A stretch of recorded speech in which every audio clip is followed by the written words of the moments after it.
Ya estamos prácticamente cerrando el año, prontos a los típicos recesos de Navidad, Año Nuevo y que se va dilatando cualquier tipo de conversación. ¿Qué pasa con el acuerdo de pensiones que está pendiente? ¿Qué pasa con la agenda legislativa? Este proceso de regulación de migrantes empadronados que ha comprometido el gobierno. Vamos a estar conversando de esto y la agenda junto al presidente de la democracia cristiana, también diputado Alberto Undurraga. ¿Cómo está, diputado? Muy buenos días, bienvenido. Buenos días, Bárbara. Un saludo aquí desde Valparaíso, desde el Congreso, en el último día antes del receso de Navidad. Bueno, antes del receso de Navidad que no para hasta cuándo, hasta después de Año Nuevo, ¿no?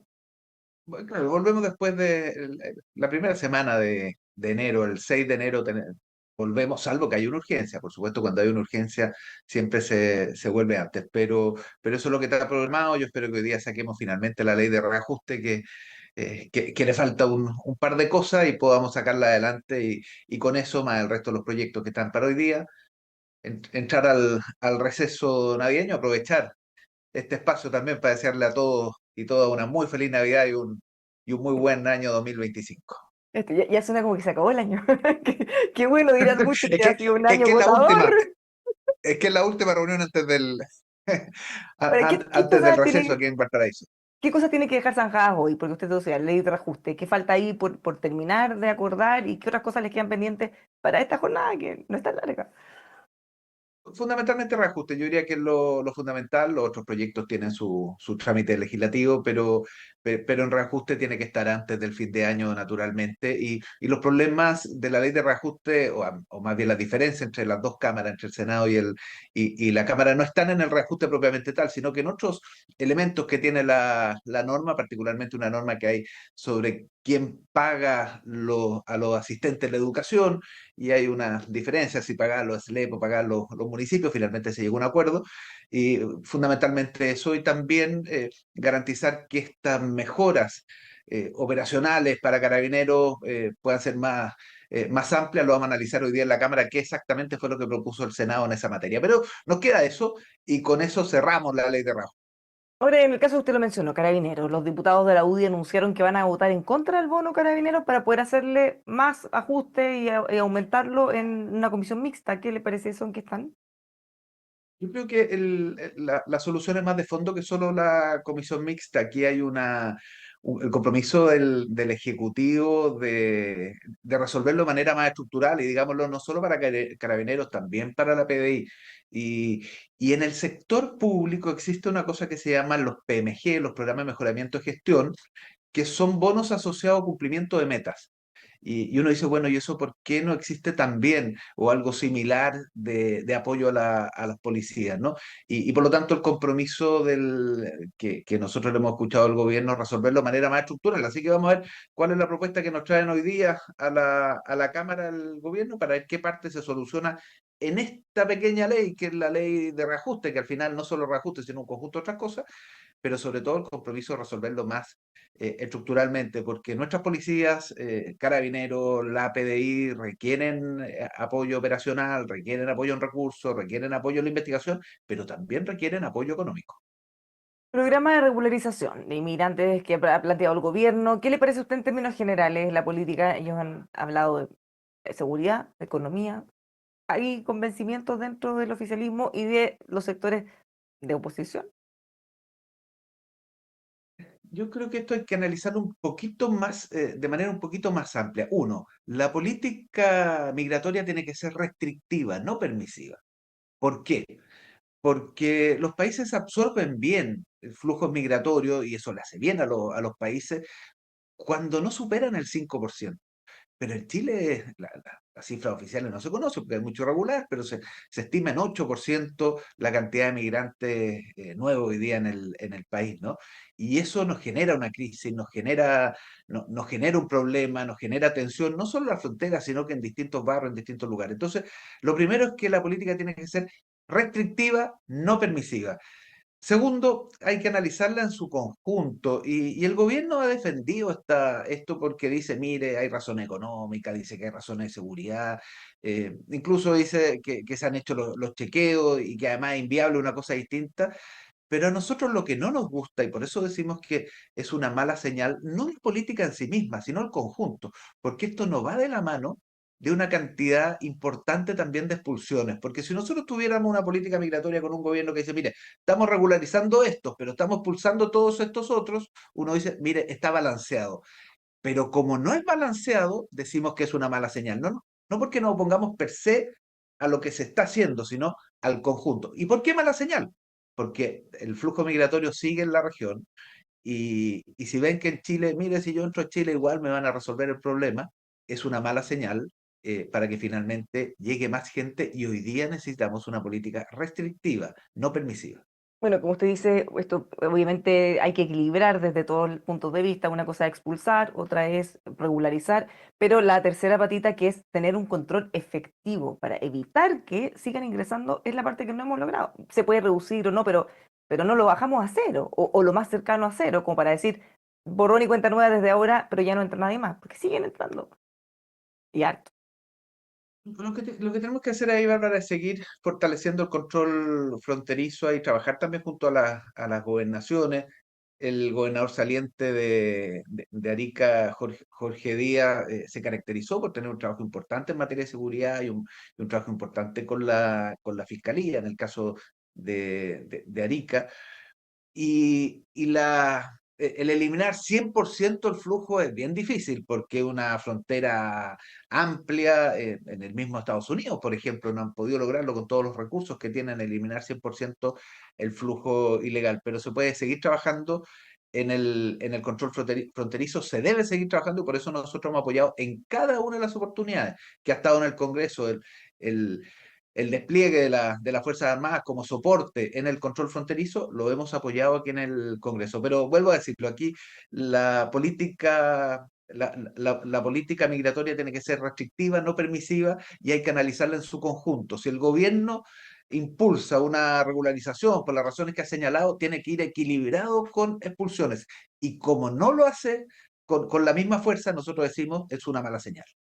El diputado Cristian Araya, de Republicanos, ha afirmado que, o ha propuesto poner minas antitanques en la frontera norte para poder frenar la inmigración ilegal. Él dice que hay que dinamitar la frontera. ¿Qué le parece esa propuesta? No, me parece que es una locura lo que él propone, ¿no? Más bien lo que ha avanzado la humanidad es eliminar las minas antipersonal en distintos lugares del mundo, ¿no? Chile ha firmado los convenios en esa línea, ha participado en ello, por supuesto que no es el camino. Otra cosa es el control fronterizo, otra cosa son todos los temas físicos que uno puede interponer. Recordemos que en algún momento fue muy polémico el tema de las zanjas. Las zanjas comenzaron en el gobierno de la presidenta Bachelet, yo era ministro de Obras Públicas cuando empezamos la construcción de zanjas, que no tenían que ver exactamente con lo migratorio, sino con el robo de vehículos, pero hicimos muchas. Por lo tanto, lo físico uno tiene que estar abierto a medidas más bien físicas. Pero la instalación de minas antipersonales me parece de una locura y una falta de humanidad que espero que haya sido un exabrupto. Ahora, harta caricatura, porque, claro, cuando uno dice una zanja, este gobierno además fue muy crítico, fue el tema de campaña, se imaginan, en el fondo, querer hacer daño a las personas, pero evidente, un auto no puede pasar por una zanja. Entonces, todos los robos que ya sabemos que ocurren y que incluso han sido utilizados por la policía boliviana, autos chilenos. No es tan loco pensar que algo físico que les impida atravesar la frontera. Sí, pero Bárbara, en esto también hay que ser realistas. Se pueden avanzar en soluciones más bien físicas en el control fronterizo. De hecho, vuelvo a decirlo, empezamos en el gobierno de la presidenta Bachelet, yo era ministro de Obras Públicas, estaba a cargo de eso, ¿no? Que tenía que ver con los robos de autos. Auto. Pero la frontera son varios kilómetros, entonces tampoco es una cosa de un día para otro. Yo creo que el control fronterizo es una mezcla de elementos físicos, de control de las policías y también del trabajo con los otros países. Eso ha costado. ¿Por qué? Porque particularmente en Bolivia, la reconducción, o sea, el devolver a alguien que entró legalmente solo lo aceptan respecto a ciudadanos bolivianos. Entonces hay un problema diplomático a resolver con Bolivia. Yo no me cierro a que en algún momento lleguemos a un acuerdo también con Bolivia en esa línea y de esa forma podamos ayudar al control fronterizo. Pero de nuevo, eso es una pata, la otra pata son las expulsiones y al gobierno le falta fuerza en eso. Y por supuesto, toda la regularización. Entonces, si el gobierno solo insiste en una pata, la verdad que no está bien balanceado. Lo cambio de tema, porque tal como dice usted, hoy se van a un receso de fin de año. Acuerdo en pensiones. El gobierno decía, estamos muy, muy, muy cerca, se esperaba que hubiera acuerdo la semana pasada, luego esta semana. Pareciera que tampoco va a haber, o usted está un poco más optimista. Yo soy de los optimistas, Bárbara. Yo soy de los optimistas, yo creo que sí va a haber acuerdo en pensiones. ¿Por qué digo esto? Porque yo veo primero ha tocado conversar con el gobierno, ayer estuvimos con el ministro de Hacienda, veo que hay disposición al diálogo por ese lado, con el gobierno. Y después veo en una parte de la derecha también disposición al diálogo, alejándose de la barra brava de republicanos. ¿Ah? Que están en contra de todo, ¿ah? Los republicanos están en contra de todo, votan en contra de todo. La verdad que los acuerdos no significan unanimidad. Y ahí veo una parte de la derecha que está en ello. Así que yo primero soy de los optimistas. Segundo, nosotros hicimos una propuesta hace ya el año pasado, ¿no? De este 6% adicional que lo podamos distribuir de manera pareja, ¿no? La mitad para las cuentas individuales para mejorar las futuras pensiones y la mitad para solidaridad, para mejorar la situación de las mujeres, que tienen tres desigualdades, ganan menos, tienen más lagunas, y el hecho de vivir más, que una buena noticia, significa que le viven por más años, entonces tienen menor pensiones, para apoyar a las mujeres y para apoyar a los actuales jubilados. Entonces, eso ha estado en disputa, cuánto a solidaridad, cuánto a las cuentas individuales, lo que yo sí estoy seguro, que la reforma va a tener esos dos elementos. ¿En qué dimensión? Está por verse todavía, ¿no? ¿Y cómo se financia la solidaridad? Algunos dicen financiémoslo directo con el 3%, otros dicen que sea un crédito y que se le devuelva al afiliado al momento de jubilarse. Bueno, es parte de la construcción que se está en este momento, pero yo soy de los optimistas. Tiene que haber acuerdo. ¿Por qué? Porque cuando llevamos 10 años como país, Bárbara, diciendo que las pensiones, parte de la solución es que haya más recursos, y nos ponemos de acuerdo que esos más recursos, este 5% inicialmente el gobierno del presidente Bachelet, 6 durante el gobierno del presidente Piñera, 6 durante el gobierno del presidente Boric, estamos todos de acuerdo en ese aumento de recursos. Bueno, resulta que no aumenta un peso porque no nos ponemos de acuerdo en la distribución. Y cualquier distribución con acuerdo significa más recursos. Cualquier no acuerdo significa cero, cero.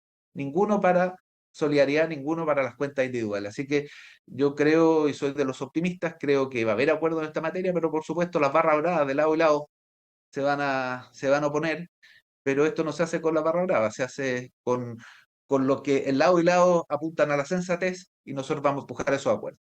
En este contexto, ¿qué le parece? La estrategia del Frente Amplio, ellos han decidido que van a ir a volantear a la calle, buscan movilización ciudadana para que se presione y este acuerdo pueda salir adelante. ¿Qué le parece? ¿Esto es como un pie adentro del gobierno y un pie en la moneda? O sea, y un pie en la calle. ¿Volantear para la reforma? Un comentario, primero, las manifestaciones pacíficas en democracia siempre no solo son permitidas, sino que son parte de los ejercicios ciudadanos. Uno no puede negarse a ello. Pero yo le diría al Frente Amplio que no eluda su responsabilidad, que empuje los acuerdos en el Congreso. Hoy día en esta etapa, hoy día en esta etapa el acuerdo tiene asiento, oficina y dirección. Aquí en el Congreso, en la Comisión de Trabajo y en la sala del Senado, el primer acuerdo, y después en la sala de la Cámara, la ratificación o el ajuste de ese acuerdo, ¿no?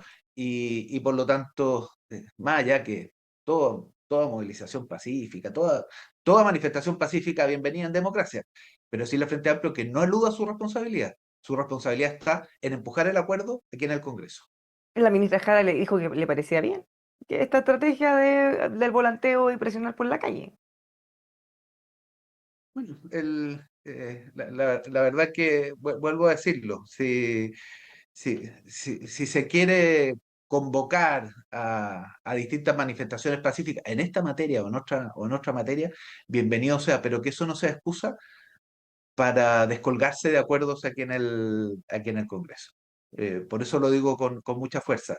Al Frente Amplio, que no eluda su responsabilidad en empujar el acuerdo y que no se sume a la barra brava. Ya tenemos a la barra brava de republicanos, hemos visto algunos parlamentarios que señalan, si no está esto, no hay acuerdo. Momento, el espíritu tiene que ser cómo construimos ese acuerdo, y vuelvo a decir, yo soy de los optimistas y nosotros hemos estado empujando en ello. Ahora, en este caso es muy complejo porque hay mucha línea roja, hay posturas muy complejas. Lo que pareciera que puede flotar para un sector, para la oposición, claramente pareciera que no va a flotar para el Partido Comunista y el Frente Amplio. Ellos mismos han dicho en varias entrevistas. Incluso la ministra ha insistido con el 3, con 3 para solidaridad, siendo que eso parecía que ya había quedado bastante en el olvido. El senador Núñez hace unos días acá mismo dijo que algo menor a 3% o 3 o algo así para ellos es inviable. Entonces, hay posibilidad real, una cosa que lleguen a acuerdo, quienes están negociando, pero ¿qué posibilidad real es que después los diputados, los senadores aprueben ese acuerdo? Si se llega al acuerdo, como espero, ese acuerdo va a tener los respaldos después en las distintas cámaras. Pero recordemos que lo que hoy día se está conversando es una fórmula que puede ser leída de dos maneras distintas, ¿no? Cuando uno dice 3-3, 3 para solidaridad y 3 para las cuentas individuales, otros dicen 5-1 y es la misma fórmula. ¿Cómo 5-1 puede ser igual a 3-3? Claro, porque los 3 de solidaridad, si uno es solidaridad directa y las otras dos es un préstamo finalmente que uno le hace al sistema con la cotización y que después la recibe al momento de jubilar, finalmente se está buscando una fórmula creativa. Eso tiene un costo fiscal, por lo tanto, el ministro de Hacienda tiene que chequearlo y justamente conversábamos ayer con el ministro de Hacienda sobre si eso tenía financiamiento o no, y él decía que dependiendo de los parámetros podía ser, ¿no? Por lo tanto, yo creo que en el acuerdo hay que ser creativos. Lo importante es que estén estos recursos adicionales, 6%, y que independiente de la fórmula de financiamiento, haya una parte para solidaridad y otra parte para las cuentas individuales.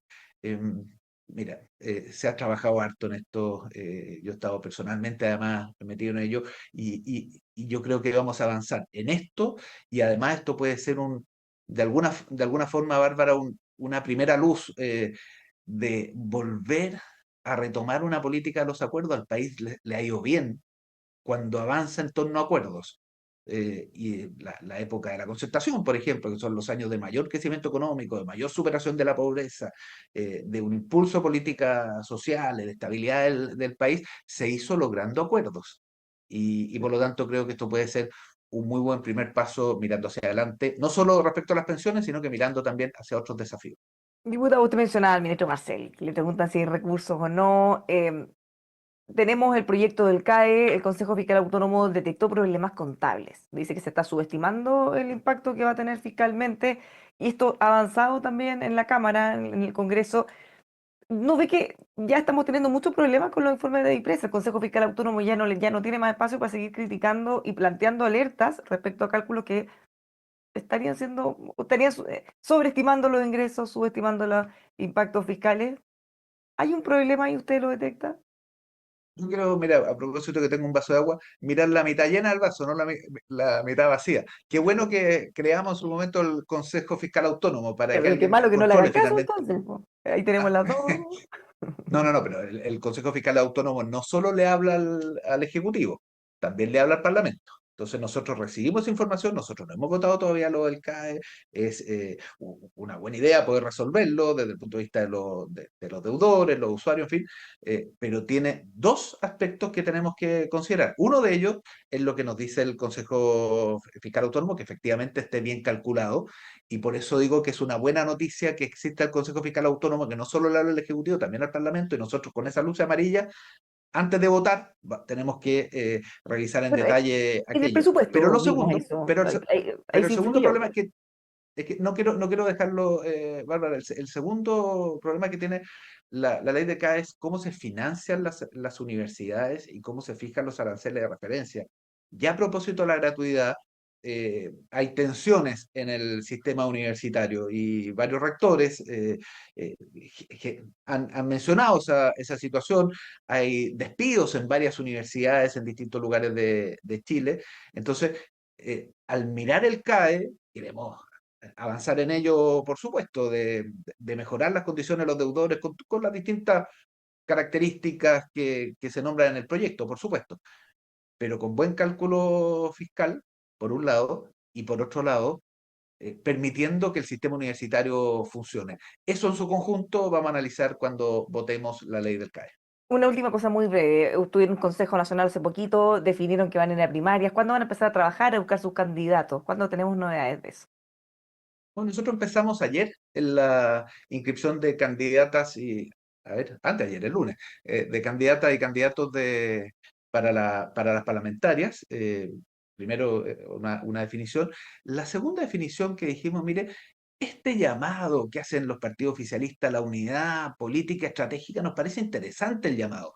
Sin embargo, les decimos, con la misma fuerza, que eso se logra mejor con dos listas parlamentarias, con dos candidaturas presidenciales. Nos parece, primero, que se logra mejor desde el punto de vista electoral porque más, es mayor el despliegue.